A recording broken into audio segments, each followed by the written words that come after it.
कितने नौजवान तैयार है, जरा हाथ उठाओ। तो मैं कह रहा हूं 2 पे कम से कम 10 मुसलमान लड़की लाओ और उसको हिंदू,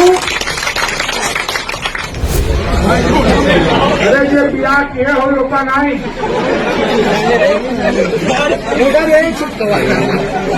2 पे 10 से कम मंजूर नहीं है। शादी हम कराएंगे और ये घोषित करते हैं कि जो लेके आएगा उसको खाने पीने भर का नौकरी भी दिलाएंगे, रोजी रोटी भी दिलाएंगे।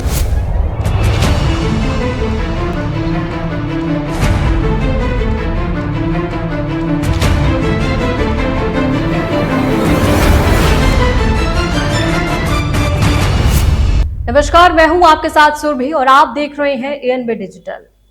वह हमारी एक लड़की लेकर गए हैं, तुम उनकी 10 लड़कियां लाओ, इनाम के तौर पर पाओ नौकरी और पैसा। ये बयान है बीजेपी के पूर्व विधायक राघवेंद्र प्रताप सिंह का, जिसने पूरे उत्तर प्रदेश की राजनीति में आग लगा दी है।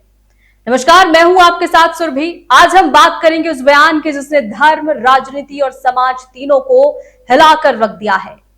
यह हम सभी जानते हैं कि राजनीति के मैदान में शब्द तलवार से भी तेज होते हैं और इस बार यह तलवार चल गई है धर्म के नाम पर। सिद्धार्थनगर की जमीन से निकला एक बयान, मुस्लिम लड़की लाओ, नौकरी पाओ, अब सियासी हलकों में भूचाल मचा रहा है। बीजेपी के पूर्व विधायक राघवेंद्र प्रताप सिंह का यह कथन न सिर्फ सोशल मीडिया पर आग बन चुका है, बल्कि उत्तर प्रदेश की राजनीति में नई जंग भी छेड़ चुका है। सवाल सीधा है कि क्या ये जुबान फिसल गई थी या ये था सुनियोजित सियासी खेल, क्योंकि बयान ने निकली लपट अब पार्टी की गलियारों तक भी पहुंच चुकी है। अब आपको सीधे लिए चलते हैं उस बयान की हकीकत की ओर। धनखरपुरा गांव की जनसभा में मंच से कहा गया यह कथन कि हमारे समाज की 2 लड़कियां वो ले गई हैं, तुम मुसलमानों की 10 लड़कियां लाओ, 2 पे 10 से कम मंजूर नहीं होगा। जो ये करेगा उसके खाने पीने और नौकरी का इंतजाम भी किया जाएगा। केवल शब्दों का मेल नहीं बल्कि एक ऐसा संदेश था जिसने फौरन समूचे इलाके की संवेदनशीलताएं हिला दी हैं। ये बोल ही ऐसा था कि सोशल मीडिया पर वीडियो मिनटों में फैल गया। लोगों ने स्क्रीनशॉट्स और क्लिप शेयर किए और मामला एक स्थानीय विवाद से राष्ट्रीय बहस बन चुका है। जैसे ही क्लिप वायरल हुई, विपक्षी दलों ने मोर्चा खोल दिया है। सपा ने कहा यह बीजेपी का असली चेहरा है। कांग्रेस ने इस बयान को सांप्रदायिक बुनियाद पर वोट मांगने की कोशिश बता दिया है। स्थानीय बीजेपी ने कहा यह उस नेता का व्यक्तिगत बयान है, पर जनता का मूड कुछ और ही था।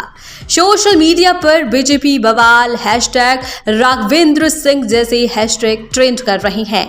लोग गुस्सा जता रहे थे, कुछ लोग इसे साजिश कहने लगे, पर बयान कोई भी दे, इस पर सियासी फायदा हर पार्टी अपने तराजू पर ही तोलती है। मामला बढ़ा तो स्थानीय प्रशासन ने हरकत दिखाई, शिकायत दर्ज होनी शुरू हुई और वीडियो की जांच के आदेश दिए गए।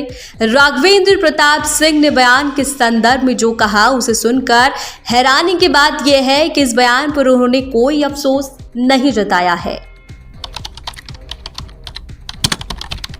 अगर साफ और सीधे शब्दों में एक बात कही जाए तो धर्म राजनीति में घुस जाए तो राष्ट्र कमजोर होता है, और अगर राजनीति धर्म में घुस जाए तो समाज बिखर जाता है।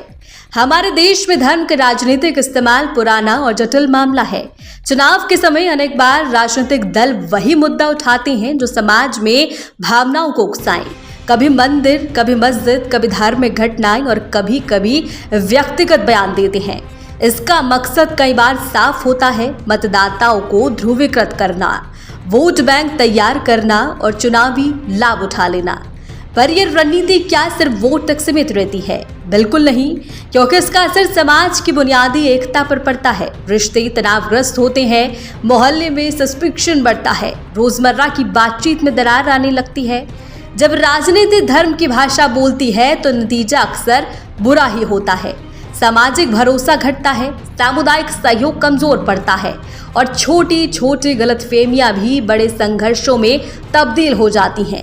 इसका ये जरूरी है कि नेता जुबान संभाले और नीतियों को संवेदनशीलता के साथ परिभाषित किया जाए, वरना वोट जीतने की रणनीति देश की सामाजिक संपत्ति को नष्ट कर भी रख सकती है।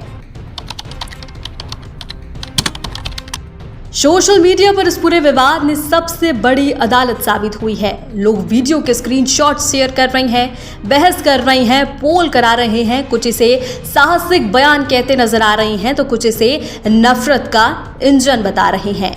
हमारे बीच प्रश्न उठता है कि क्या इस तरह के बयानों से वोट बढ़ते हैं? क्या ये केवल पल भर का शोर है जो बाद में साधारण हो जाएगा? पर असल सवाल ये है कि कौन सी राजनीति जवाबदेही दिखाती है और कौन सी केवल शोर मचाकर ध्यान खींचती है। ये बयान केवल राजनीतिक बिंदु नहीं रहते, उनका असर लोगों की रोजमर्रा जिंदगी पर भी पड़ता है। मोहल्लों में बातचीत कुछ महीनों के लिए बंद हो जाती है, स्कूलों में बच्चों के बीच शक शुबह बढ़ जाता है और स्थानीय व्यापार में तनाव भी आ जाता है। सालों से बने सामाजिक रिश्ते कुछ ही शब्दों में कट जाते हैं। इसलिए जब नेता इस तरह के भाषण देते हैं तो वो सिर्फ वोट नहीं मांग रहे, वो समाज की सहजता और सुरक्षा पर हाथ भी फेर रहे होते हैं। आज सवाल सिर्फ एक नेता के बयान का नहीं है, ये उस सोच का सवाल है जो धर्म को राजनीति का हथियार बना देती है। लोकतंत्र तब मजबूत रहता है जब भाषण सीमित हो, बहस विचारों पर हो और नेताओं की जिम्मेदारी स्पष्ट हो। अगर हम शब्दों को हल्के में लेते रहेंगे तो न केवल राजनीति बल्कि हमारी सामाजिक बनावट भी कमजोर पड़ जाएगी। बयानों की आग बुझाने की जरूरत है, क्योंकि अगर ये आग फैल गई तो न धर्म बचेगा, न राजनीति का नैतिक आधार बचेगा। मेरे साथ इस मुद्दे पर फिलहाल इतना ही, पर सवाल अब भी यही है कि क्या नफरत अब राजनीति नीति बन चुकी है?